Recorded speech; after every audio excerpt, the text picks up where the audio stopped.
अस्सलाम वालेकुम व्यूवर्स, क्या हाल है आप सबका। आज सिखाऊंगी आपको मटन यखनी पुलाव। तो इस ज़बरदस्ती रेसिपी को सीखने के लिए आप इस वीडियो को लास्ट तक देखें। तो फिर जल्दी से आप मेरे चैनल को सब्सक्राइब कर लें। वीडियो अच्छी लगे तो लाइक और शेयर ज़रूर करें। सबसे पहले हम यखनी तैयार कर लेंगे। तो उसके लिए मैं चाहिए होगा मटन आधा किलो। आप हड्डी वाला गोश्त इस्तेमाल करें। अब एक प्रेशर कुकर लेकर मैं उसमें गोश्त डाल देती हूँ और साथ ही उसमें 1 से 1.5 गिलास पानी शामिल कर दूंगी।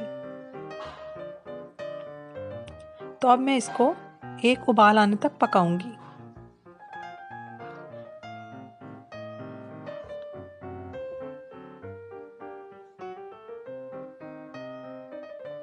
आप देखें उबाला आ चुका है। ये किस तरह से इसकी झाग ऊपर आ गई है सारी। फ्रेंड्स, इस पानी को हमने बिल्कुल भी यूज़ नहीं करना। हमने इसको ड्रेन कर देना है, वेस्ट कर देना है और इस गोश्त को अलग कर लेंगे। पानी ड्रेन हो चुका है। ये गोश्त मैंने अलग कर लिया है। ऐसा करने का मकसद ये था कि हमारे चावलों में स्मेल ना हो किसी भी किस्म की। तो अब मैंने इसमें 4 मग पानी के डाल दिए हैं। मैं आपको दिखा देती हूँ, मैं ये वाला मग यूज़ कर रही हूँ। ये 4 मग पानी मैंने इसमें शामिल कर दिया है और इसी मग की क्वांटिटी से मैं चावल भी यूज़ करूँगी। तो चलें, यखनी में जो मसाले जाएंगे वो आप देखें। एक मीडियम साइज़ का प्याज 4 टुकड़ों में मैंने काट लिया। 8 लहसुन की कलियां, 1 टेबलस्पून नमक,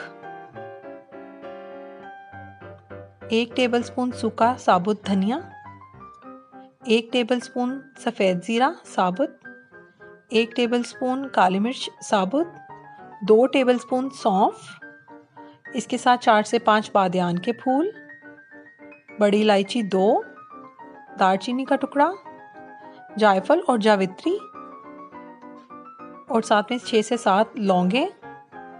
ये तमाम मसाले अब हम बारी बारी इस गोश्त और पानी में शामिल कर देंगे।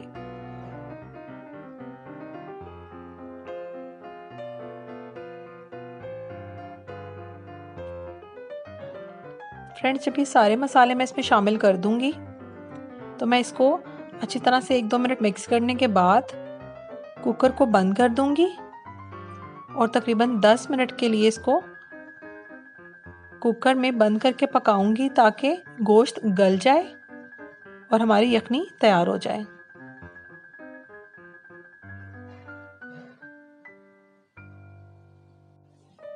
जी, तो ये गोश्त गल चुका है। इसको मैंने यखनी से अलग कर लिया है और यखनी को छान लिया है। इस यखनी को छानने के बाद मैंने इसको इस मग के साथ नाप लिया है। तो मेरे पास ये वाले 3 मग यखनी मौजूद है। अब आप चावलों के बाकी अज्जा देख लें। हमें चाहिए होगा साबुत ज़ीरा 1 टेबलस्पून, काली मिर्च साबुत 1 टीस्पून और बादियान के फूल। इसके साथ चाहिए होगा 1 कप कुकिंग ऑयल, 2 दरमियानी प्याज बारीक कटे हुए, 1 टेबलस्पून नमक, 2 टमाटर दरमियाने साइज़ के, 4 से 5 टेबलस्पून हरी मिर्चों का पेस्ट, 2 टेबलस्पून लहसुन अदरक का पेस्ट, गोश्त, यखनी और 2 मग चावल। ये वही वाले 2 वाइट मग हैं जो मैंने आपको भी यखनी के लिए दिखाया था। उसी से नाप के मैंने 2 कप चावल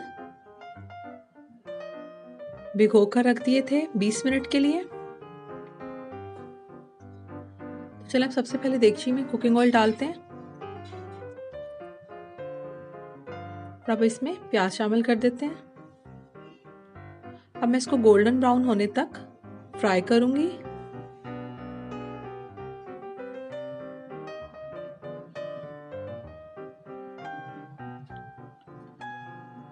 फ्रेंड्स, इसमें एक चीज़ रह गई थी आपको दिखाने वाली।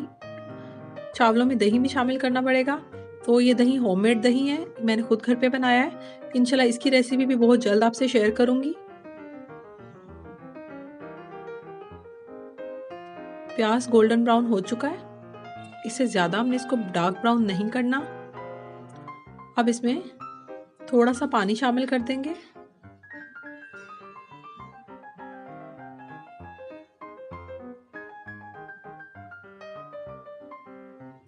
तो अब इसमें साबुत गरम मसाले जाएंगे और 1 मिनट इसको भून लेंगे। अब मैं इसमें टमाटर शामिल करके इसको 3 से 4 मिनट के लिए ढक दूंगी ताकि टमाटर सॉफ्ट हो जाएं। ये तो टमाटर काफ़ी सॉफ्ट हो चुके हैं। बाकी मज़ीद मैं इसको इस तरह से मैश करके कर लूँगी।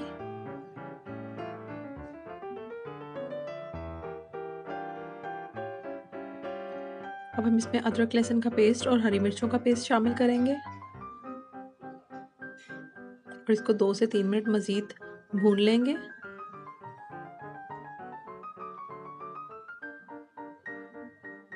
ऑयल ऊपर आना शुरू हो गया। जब तक कि काफ़ी सारा ऑयल ऊपर ना आ जाए आपने इसमें दही शामिल नहीं करना। अब आप देखें अभी ऑयल ऊपर आ गया था तो मैंने इसमें दही, नमक और 1 टेबलस्पून गरम मसाला शामिल कर दिया। गरम मसाले का पाउडर यूज़ कर रही हूँ मैं।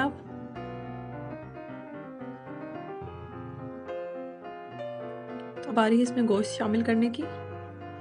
गोश्त डालने के बाद अब इसको 2 से 3 मिनट मज़ीद भूनेंगे। ये देखिए अच्छी तरीके से सारा ऑयल इसका ऊपर आ गया है और ये मसाला बहुत अच्छी तरह से इस टाइम भुना जा रहा है। अब टाइम है इसमें यखनी शामिल करने का। तो 3 मग जो मैंने यखनी के निकाले थे वो मैंने इसमें डाल दिए। जैसे ही यखनी बॉइल्ड होगी तो हम इसमें ये चावल शामिल कर देते हैं। मैंने चावल इसमें डाल दिए हैं। चावल डालने के बाद इसको 1 से 2 मरतबा आप चम्मच चला के देख लें और उसके बाद इसको ढक दें। चावल बॉइल्ड होना शुरू हो गए तो इस पॉइंट पे आप इसका नमक चेक कर लें। अगर आपको कम लगता है तो आप थोड़ा सा और डाल सकते हैं। तो पानी बिल्कुल ड्राई हो रहा है तो अब दम लगाने का टाइम आ गया है। दम लगाने के लिए मैं एक तवा गरम करूंगी और उसके ऊपर ये देगची रख दूंगी और साथ ही उसके ऊपर 3 से 4 साबुत हरी मिर्चें दरमियान से काट कर और 1 टेबलस्पून सफ़ेद सिरका डाल दूंगी और इसको हल्की आंच पे 10 मिनट के लिए दम दे देती हूँ। फ्रेंड्स 10 मिनट हो चुके हैं तो चलें दम खोल के देखते हैं। बहुत ही ज़बरदस्त खुशबू आ रही है चावलों की। इसको बहुत ही सॉफ्ट हैंड से मिक्स कर लें।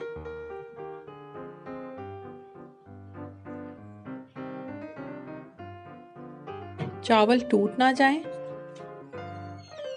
तो अब मैं इसको प्लेट में निकाल लेती हूँ। इस यखनी पुलाव के साथ एक सर्विंग सजेशन मैं आपको दूंगी कि आप इसको आलू गोश्त के साथ यूज़ करें, क्योंकि हम लोग इसको घर में आलू गोश्त के साथ ही इस्तेमाल करते हैं। तो आप ये देखें ये ज़बरदस्त सा आलू गोश्त भी रेडी है। इस ट्रेडिशनल आलू गोश्त को सीखने के लिए आप मेरे चैनल पर जाकर ट्रेडिशनल आलू गोश्त की रेसिपी देख सकते हैं, वो वहाँ अवेलेबल है। उम्मीद करती हूँ कि आपको ये यखनी पुलाव पसंद आएगा। आप इसको घर में ज़रूर ट्राई कीजिएगा। मुझे अपनी दुआओं में याद रखें। मिलेंगे एक नई वीडियो में। अल्लाह हाफिज़।